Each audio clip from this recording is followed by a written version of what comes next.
Ça va, vous allez bien? Je m'appelle Maë, je suis vraiment très content d'être là ce soir, vraiment très content. C'est le printemps, les journées se rallongent, il fait beau, c'est trop stylé. Eh,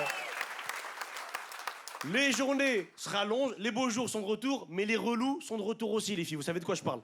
J'ai une amie à moi, Caro, elle m'a dit ouais Maë, là sur Paris j'en peux plus, on subit trop de pression nous les femmes. Des fois je rentre du travail le soir, il y a des hommes qui me suivent dans la rue. Je me dis tu réagis comment quand c'est comme ça? Elle m'a dit Maë c'est très simple, quand un mec me suit dans la rue, je rentre pas chez moi, comme ça il sait pas où j'habite. Je lui dis c'est bien ton délire, mais ça fait de la randonnée au bout d'un moment. Et moi, depuis qu'elle m'a expliqué ça, j'ai développé une théorie. À Paris, quand vous croisez une dame SDF, eh ben, des fois, c'est pas une SDF. C'est une femme, elle était suivie par un homme, elle est jamais rentrée chez elle, elle est là, elle marche. Ah non. Ah oui. Paris, c'est technique, les amis, je vous jure. L'autre jour, je me balade, il y a une fille, elle vient, elle me prend la main, elle me dit « Excusez-moi, il y a un mec qui me suit depuis 20 minutes. Est-ce que vous pourriez faire semblant d'être mon petit copain, comme ça, il me laisse tranquille ?» Bah ouais! J'étais à fond dans le personnage. Je l'ai embrassée directement. J'ai vécu chez elle pendant 2 semaines.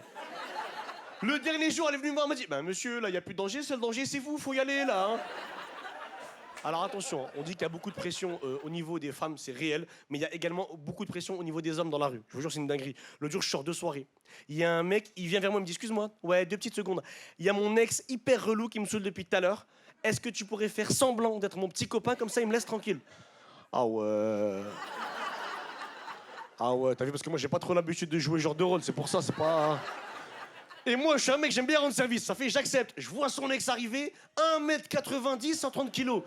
Je les regarde tous les deux. T'es sûr que tu voudrais pas lui laisser une deuxième chance par hasard? Et là, il me pose cette fameuse question. Eh, c'est toi, nouveau petit copain de mon ex? Moi, comédien, je rentre dans le délire. Ouais, c'est moi son petit copain. On est très bien, tu le laisses tranquille, d'accord? Oh! Je termine ma phrase, il y a 2 gars de mon quartier qui passent au même moment. Ouais, parce que là, on subit trop de pression dans la rue, c'est trop, c'est abusé, je vous jure. Non, franchement, c'est trop. Et alors, attention, les rencontres de nos jours, c'est compliqué. Hein. Moi, je suis célibataire, je sais de quoi je parle.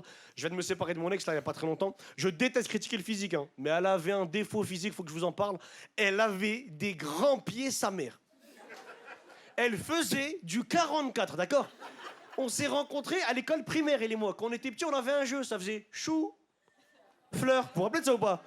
On a joué ensemble. Elle a fait chou, elle a gagné directement. Quand on s'est séparés, elle m'a dit, tu sais quoi, Maë, pas la peine de me raccompagner chez moi, j'habite à 2 pas. Je dis, bah 2 pas pour toi, c'est pas... C'est tombé. Et elle faisait un truc bizarre aussi, les filles, j'ai besoin de votre aide là-dessus, parce qu'en fait, des fois, elle s'épilait de la cheville à la moitié du mollet. Les sorcières savent très bien de quoi je parle. Bon, elle mettait des pantacours des fois. J'ai jamais rien dit. Un jour, on va boire un verre ensemble, elle se pose, elle s'installe, le pantacourt, il se relève un petit peu.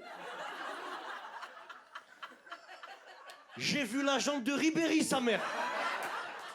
Je lui dis, mais pourquoi tu fais ça? Elle m'a dit, j'avais pas le temps, je me suis épilé qu'à moitié. Je dis, mais t'es une malade, toi, ou quoi? Nous, les hommes, quand on n'a pas le temps, est-ce qu'on fait qu'une couille? T'es folle ou quoi? Elle, ça se voit, elle va pas chez Body minutes, elle va chez Body 30 secondes, elle fait que le bas de la jambe. C'est tombé. Non, bah après, je me moque d'elle, hein. Je me moque d'elle, de mon ex, mais elle m'a appris beaucoup de choses. La vérité, c'était une féministe et elle m'a appris beaucoup de choses sur le féminisme. D'ailleurs, mesdames, on est ensemble, je vous soutiens, d'accord? Non, on est ensemble.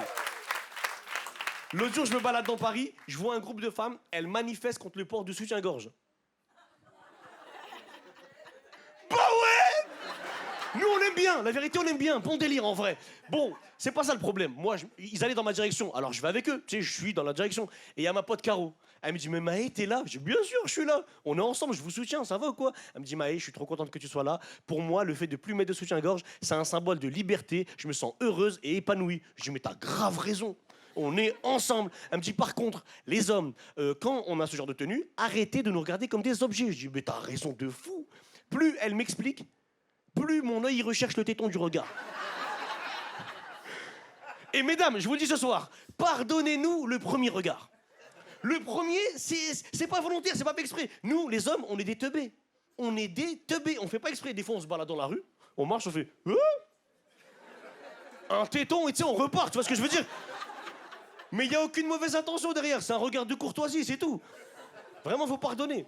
Et voilà, et il faut changer les mentalités. Faut changer les mentalités. Et moi, à chaque fois que je monte sur scène, on me dit Maë, tu montes devant un public, dis des choses intelligentes, comme ça tu pourras faire changer les mentalités. Je veux bien.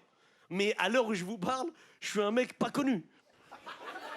Et nous, dans le monde du spectacle, pour devenir connu, c'est simple. Soit tu passes à la télé, soit tu passes à la radio. Dans ma vie, je suis passé une seule fois à la télé, je vous jure que c'est une histoire vraie. Il y avait un 90 minutes enquête sur la ville de Lille. La journaliste, elle commence le documentaire en disant « Le dealer a pour habitude de se déplacer à vélo. Qui passe au même moment ?» Merci de m'avoir écouté, c'était Maë, merci beaucoup.